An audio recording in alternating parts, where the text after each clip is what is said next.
How did it feel to be back on the set as Nebula, and was it fun reuniting with everyone? It felt incredible to be back on set with everyone.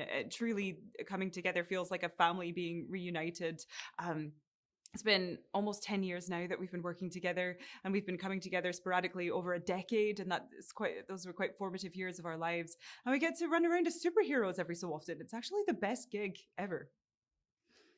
It seems as though Nebula has lightened up quite a bit. Mm. Tell us about her attitude and where we find her at the beginning of the film. Nebula definitely has loosened up and lightened up a little bit in this film. She's been on this sort of journey of healing throughout all of the movies, and now she's at a place where Thanos has been eliminated from her life. She can start to develop a little bit more of that lighter personality. She's got a little bit more of a sense of humor this time. She has a fun rapport with Star-Lord. They're very like quippy and back and forth with each other, and it's been really nice to explore this new version of her, this more evolved version of her, and one that has more compassion and more vulnerability. Describe Nebula's interesting arc throughout the trilogy, and what has it been like as an actor bringing her to this point? I just feel so lucky that Nebula has been given the most incredible emotional arc over the course of all these films.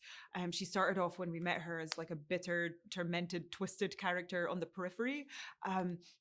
And then actually, as we sort of gradually got to know her throughout the movies, we started to empathize with her and understand her point of view, and she didn't seem so villainous anymore.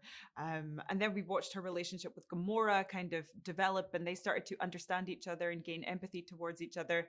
And then she started to feel like for the first time in her life, she had a family around her and people who actually felt love towards her.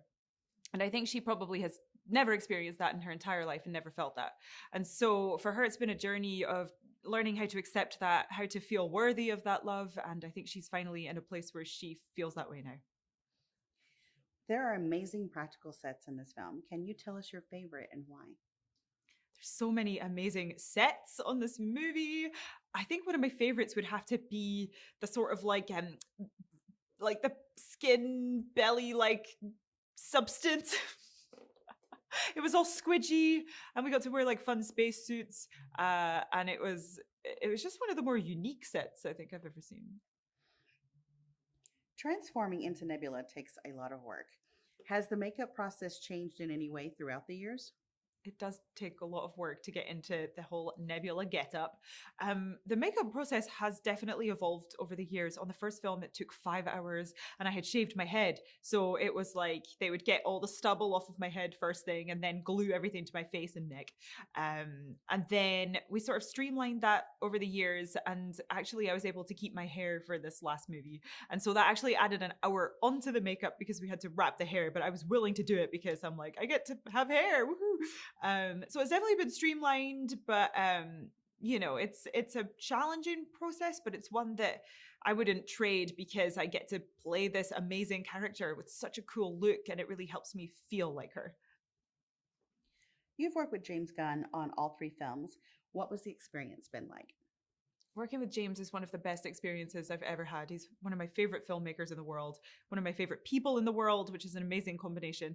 He just has such a strong point of view. Like he knows exactly what he wants. And when he makes a movie, it's a James Gunn movie. It has a sense of identity to it. You can tell that he made it. It's his sense of humor. It's his writing. It's his style. It's his taste in music, everything.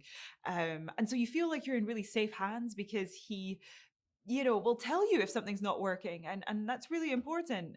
Sometimes actors are too directors are too intimidated to tell the actor if like their improv line is actually making the scene worse, which is quite often the case. So it's like, he has this natural authority to him where he makes you feel valued and he appreciates your effort, but he knows where to guide you and how to take your energy and say, maybe don't say that, but you could say that instead. And it turns into something really funny. And so I always really appreciate that. This is the last film in James Gunn's trilogy. Tell us what it's like when it wrapped and how you felt. Wrapping this movie was one of the saddest experiences. I mean, it's just the end of an era. It's the end of 10 years of our lives. We're not going to see each other regularly anymore, and that just comes with so many emotions, and I feel deeply attached to this character now as well. Like it's been an amazing exploration for me into you know, what it feels like to be a scapegoated sibling in a toxic family dynamic, not to get too serious, but, you know, it's been really, really fascinating to me. And so to let go is difficult, but at the same time, we're all like so proud of what we've done. So it's like bittersweet. What do you hope audiences will experience when they watch Guardians of the Galaxy Volume 3? I hope the audiences experience the wild emotional roller coaster that is Volume 3. I mean, okay, I just saw it for the first time and I have never been on such a ride. Like, I was crying and then I was laughing hysterically and then I was crying again and then laughing again. It was like genuinely like a roller coaster. And you learn more about Rocket, which is just so cool. And people will experience the last adventure, the last hurrah. And it is so Guardians. It's so funny. It's irreverent, but it's also emotional.